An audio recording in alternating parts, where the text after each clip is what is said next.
എല്ലാവർക്കും നമസ്കാരം. ഞാൻ ശ്രീകുളത്തൂർ ഗിരീഷ് അഗ്നിഹോത്രി. ശ്രീമദ് ഭാഗവത കഥയിലേക്ക് എല്ലാവർക്കും സ്വാഗതം. അഥ ദ്വാദശോധ്യായ, 12ാം അധ്യായമാണ്. പരീക്ഷിത്തിൻ്റെ ജനനമാണ് ഈ അധ്യായത്തിൽ വിവരിക്കുന്നത്. ശൗനകൻ ചോദിച്ചു, അശ്വത്ഥാമാവ് പ്രയോഗിച്ച ബ്രഹ്മശിരസ് എന്ന അസ്ത്രമേറ്റ് ഉത്തരയുടെ ഗർഭസ്ഥ ശിശു ഹതനായല്ലോ. പിന്നീട് ആ കുഞ്ഞിനെ ഭഗവാൻ ജീവിപ്പിച്ചതായും ഞങ്ങൾ കേട്ടിട്ടുണ്ട്. യാതൊരാൾക്കാണോ ശുഗൻ ബ്രഹ്മജ്ഞാനത്തെ നൽകിയത്, ആ പരീക്ഷത്തിൻ്റെ ജന്മകർമ്മങ്ങളും മൃത്യുവും മറ്റും പുരാണം ശ്രവിക്കുന്നതിൽ അത്യധികം ശ്രദ്ധയോടുകൂടിയ ഞങ്ങൾക്ക് പറഞ്ഞു തന്നാലും.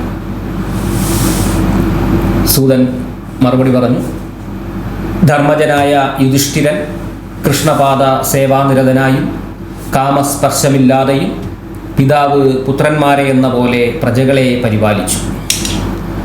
അല്ലയോ മുനിമാരെ, സമ്പത്തുക്കൾ, യാഗങ്ങൾ, ലോകസുഖങ്ങൾ, പട്ടമഹിഷി, സഹോദരന്മാർ, ജംബുദ്വീപാധിപത്യം, സ്വർഗത്തോളമെത്തിയ കീർത്തി, ദേവന്മാർ പോലും കൊതിക്കുന്ന കാമഭാഗങ്ങൾ മുതലായവയെല്ലാം ഉണ്ടായിട്ടും അദ്ദേഹത്തിന് ഉൾപ്രീതി ലഭിച്ചില്ല. അശ്വത്ഥാമാവിൻ്റെ അസ്ത്രപ്രയോഗം മൂലം ഉത്തരയുടെ ഗർഭത്തിൽ സ്ഥിതി ചെയ്യുന്ന പുത്രൻ ദഹിക്കാൻ തുടങ്ങിയപ്പോഴേക്കും അവൻ പെരുവിരലിൻ്റെ വലുപ്പത്തിൽ ഒരു പുരുഷനെ ദർശിച്ചു.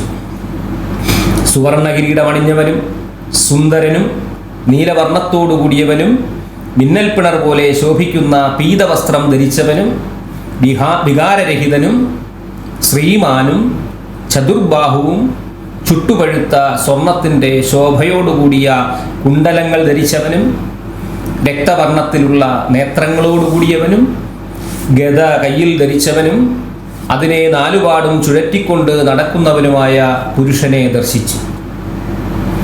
സൂര്യൻ മഞ്ഞിനെ എന്ന പോലെ അശ്വത്ഥാമാവിൻ്റെ അസ്ത്രതേജസ്സിനെ സ്വഗത കൊണ്ട് ഇല്ലാതാക്കുന്ന ഇവൻ ആരാണെന്ന് ആ ശിശു സൂക്ഷിച്ചു നോക്കി. അമേയാത്മാവും വിഭുവും ധർമ്മരക്ഷകനുമായ ഭഗവാൻ ശ്രീഹരി അസ്ത്ര തേജസ്സിനെ ഇപ്രകാരം നശിപ്പിച്ചിട്ട് 10 മാസം പ്രായമായ ആ ഗർഭസ്ഥ ശിശു നോക്കി നിൽക്കെ അന്തർദാനം ചെയ്തു. അനന്തരം സർവഗ്രഹങ്ങളും ശുഭസ്ഥാനത്തു നിൽക്കെ മറ്റൊരു പാണ്ഡുവാണോ എന്ന് തോന്നിക്കുമാറുള്ള ഓജസ്സോടുകൂടിയ ആ ശിശു പാണ്ഡവ വംശത്തെ നിലനിർത്തുന്നതിനായി ഭൂജാതനായി. പൗത്രജനനം മൂലം അത്യധികം സന്തുഷ്ടനായ യുധിഷ്ഠിരൻ, ധൗമ്യൻ, കൃപർ തുടങ്ങിയ മുനിമാരെ കൊണ്ട് മംഗളവാക്കുകൾ ചൊല്ലിപ്പിച്ച ശേഷം ശിശുവിൻ്റെ ജാതകർമ്മം മുതലായവ ചെയ്തു. ധർമ്മജ്ഞനായ യുധിഷ്ഠിരൻ ശിശു ജനിച്ചപ്പോൾ സ്വർണം, പശു, ഭൂമി, കുതിര, ഗ്രാമങ്ങൾ, സുഭോജനം മുതലായവ ബ്രാഹ്മണർക്ക് നൽകി. സന്തുഷ്ടരായ അവർ വിനയാന്വിതനായ ധർമ്മപുത്രരോട് ഇപ്രകാരം പറഞ്ഞു, അല്ലയോ കുരുവംശ ശ്രേഷ്ഠ, കുരുവംശത്തെ സംരക്ഷിക്കേണ്ടവനായ ഈ ശിശു ദൈവയോഗാൽ നാശത്തെ പ്രാപിച്ചപ്പോൾ വിഷ്ണു ഇദ്ദേഹത്തിന് ജീവൻ തിരികെ നൽകി. അതുകൊണ്ട് ഇദ്ദേഹം വിഷ്ണുരാധൻ എന്ന നാമധേയത്തിൽ പ്രസിദ്ധനായി തീരും. ഇദ്ദേഹം മഹാഭാഗവതനായും ബഹുകീർത്തിയോടുകൂടിയവനായും തീരുമെന്നതിന് യാതൊരു സംശയവുമില്ല. യുധിഷ്ഠിരൻ ചോദിച്ചു, അല്ലയോ ദ്വിജോത്തമരെ, ഈ ശിശു വംശമുഖ്യരായ രാജർഷികളെ സ്വകീർത്തി കൊണ്ട് അനുവർത്തിക്കുന്നവനായി തീരുമോ? അപ്പോൾ ബ്രാഹ്മണർ പറഞ്ഞു, അല്ലയോ കൗന്ദേയ, ഇവൻ സാക്ഷാൽ വൈവസ്വത മനുവിൻ്റെ പുത്രനായ ഇക്ഷ്വാകുവിനെ പോലെ പ്രജകളെ പരിപാലിക്കുന്നവനും ദാശരഥിയായ ശ്രീരാമനെ പോലെ ബ്രാഹ്മണഭക്തനും സത്യസന്ധനും ആയിത്തീരും. ഇദ്ദേഹം ഉശീനരപുത്രനായ ശിബിയെപ്പോലെ ദാനശീലനും ധർമ്മിഷ്ഠനുമായിത്തീരും. ദുഷ്യന്തപുത്രരായ ഭരതനെ പോലെ ബന്ധുക്കൾക്കും യാജ്ഞികൾക്കും യശസ്സിനെ വർദ്ധിപ്പിക്കുന്നവനായിരിക്കും. അർജുനൻ, കാർത്തവീര്യാർജുനൻ ഇവരെ പോലെ വില്ലാളി വീരനും അഗ്നിയെപ്പോലെ ആക്രമിക്കപ്പെടാൻ കഴിയാത്തവനും സമുദ്രത്തെപ്പോലെ അതിക്രമിക്കപ്പെടാൻ കഴിയാത്തവനും സിംഹത്തെപ്പോലെ പരാക്രമശാലിയും ഹിമവാനെ പോലെ സേവിക്കാൻ യോഗ്യനും ഭൂമിയെപ്പോലെ ക്ഷമാശീലനും മാതാപിതാക്കളെപ്പോലെ സഹിഷ്ണുവും ആയിത്തീരും.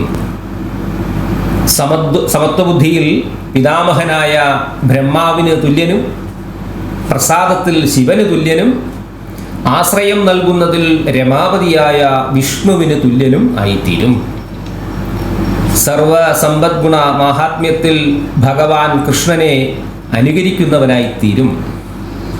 ഔദാര്യം കൊണ്ട് രന്തിദേവനും, ധർമ്മം കൊണ്ട് യയാദിക്കും, ഭക്തി കൊണ്ട് പ്രഹ്ലാദനും, ധൈര്യം കൊണ്ട് മഹാബലിക്കും സമനായി ഭവിക്കും. ഇദ്ദേഹം വൃദ്ധജനങ്ങളെ ഉപാസിക്കുന്നവനായും നിരവധി അശ്വമേധങ്ങൾ നടത്തുന്നവനായും ഭവിക്കും. ഇദ്ദേഹം നിരവധി രാജർഷികൾക്ക് ജന്മം നൽകുന്നവനായും അപരാധികളെ ശിക്ഷിക്കുന്നവനായും ഭൂമിയുടെയും ധർമ്മത്തിൻ്റെയും സംരക്ഷണത്തിനായി കലിയെ നിഗ്രഹിക്കുന്നവനായും ഭവിക്കും.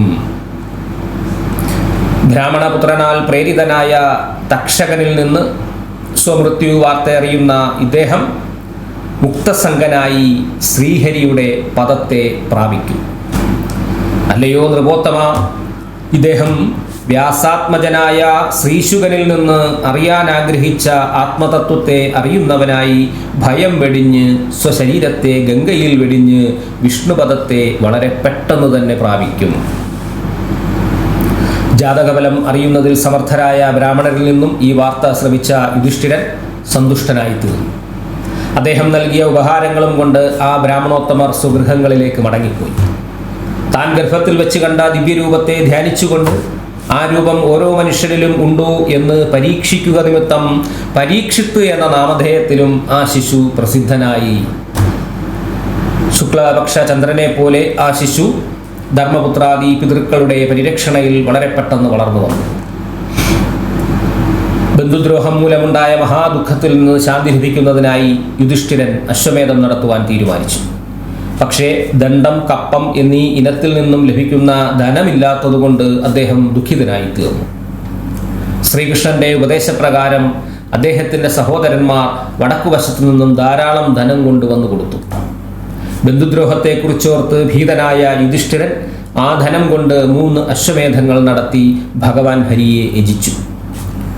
യുധിഷ്ഠിരൻ ക്ഷണിച്ചു വരുത്തിയ ശ്രീകൃഷ്ണ ഭഗവാൻ യജ്ഞത്തിന് വേണ്ടുന്നതായ ഉപദേശങ്ങൾ നൽകി കുറച്ചു മാസം ഹസ്തിനപുരിയിൽ വസിച്ചു. അനന്തരം അദ്ദേഹം യുധിഷ്ഠിരൻ പാഞ്ചാലി മുതലായവരോട് അനുവാദം വാങ്ങി അർജുനനോടുകൂടി ദ്വാരകയിലേക്ക് പോയി. ഇതി ശ്രീമദ് ഭാഗവതേ മഹാപുരാണേ പാരമഹംസ്യാം സംഹിതായാം പ്രഥമസ്കന്ധേ പരീക്ഷിജന്മാദ്യുത്കർഷോ നാമ 12-ഓധ്യായഃ. അങ്ങനെ 12-ാം അധ്യായം സമാപിച്ചു. 13-ാം അധ്യായം അടുത്ത വീഡിയോയിൽ കാണാം. നന്ദി, നമസ്കാരം.